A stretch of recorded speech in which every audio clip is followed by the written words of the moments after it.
সমুদ্রের বুকে শান্ত ঢেউয়ের খেলা, সেই ঢেউয়ের নিস্তব্ধতায় হঠাৎ ভেসে ওঠে এক বিস্ফোরণের শব্দ।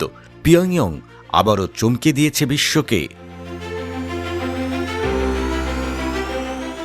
গত শনিবার উত্তর কোরিয়া সাগর থেকে ভূমির দিকে চালিত কৌশলগত ক্রুজ মিসাইল পরীক্ষার কথা জানিয়েছে। KCNA উত্তর কোরিয়ার সরকারি সংবাদ সংস্থা জানিয়েছে, তাদের এই মিসাইল সুনির্দিষ্টভাবে লক্ষ্যে আঘাত হেনেছে।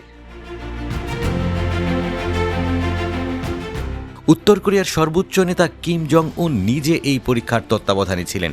তিনি জানিয়েছেন, আমাদের সামরিক শক্তির প্রতিরোধ ক্ষমতা আরও নিখুঁতভাবে উন্নত হচ্ছে। KCNA জানিয়েছে, মিসাইলগুলো 1500 কিলোমিটার দূরত্ব অতিক্রম করে। তবে এই পরীক্ষাটি কোন সুনির্দিষ্ট স্থানে পরিচালিত হয়েছে সে বিষয়ে কিছুই জানানো হয়নি। পর্দার আড়ালের বাস্তবতা। উত্তর কোরিয়ার এই সাম্প্রতিক মিসাইল পরীক্ষা শুধুমাত্র তাদের সামরিক শক্তির প্রদর্শনী নয়, বরং এটি আন্তর্জাতিক কূটনীতির একটি জটিল খেলাও। 1950 থেকে 53 সালের কোরিয়ান যুদ্ধের পরে আজ পর্যন্ত উত্তর এবং দক্ষিণ কোরিয়া আনুষ্ঠানিকভাবে শান্তি চুক্তি করেনি। যুদ্ধবিরতির মাধ্যমে যুদ্ধ শেষ হলেও দুই দেশের মধ্যে সম্পর্ক একের পর এক উত্তেজনার মধ্যেই থেকেছে।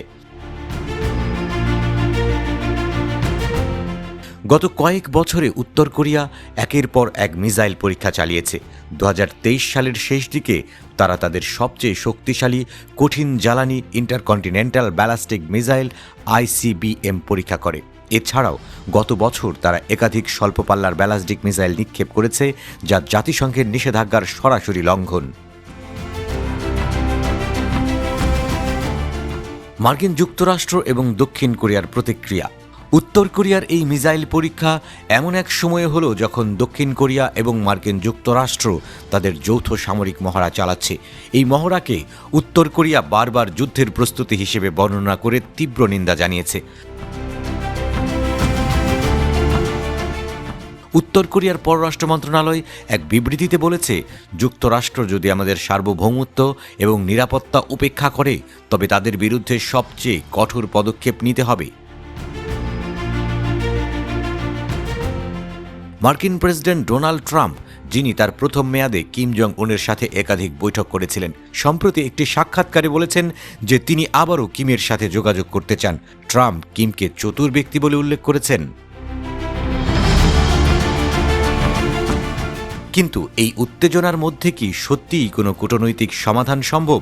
দুই কোরিয়ার যুদ্ধাবস্থা এবং আন্তর্জাতিক রাজনীতির এই অস্থিরতায় উত্তর কোরিয়ার এই মিসাইল পরীক্ষাগুলো কেবল তাদের শক্তির প্রদর্শন নয়, বরং একটি রাজনৈতিক বার্তাও।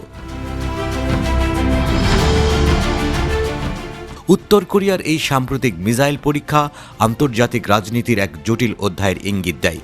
এটি শুধুমাত্র সামরিক শক্তির প্রদর্শনী নয়, বরং কোরিয়ান উপদ্বীপের রাজনৈতিক বাস্তবতা এবং আন্তর্জাতিক শক্তিগুলোর কূটনৈতিক অবস্থানের প্রতিফলন।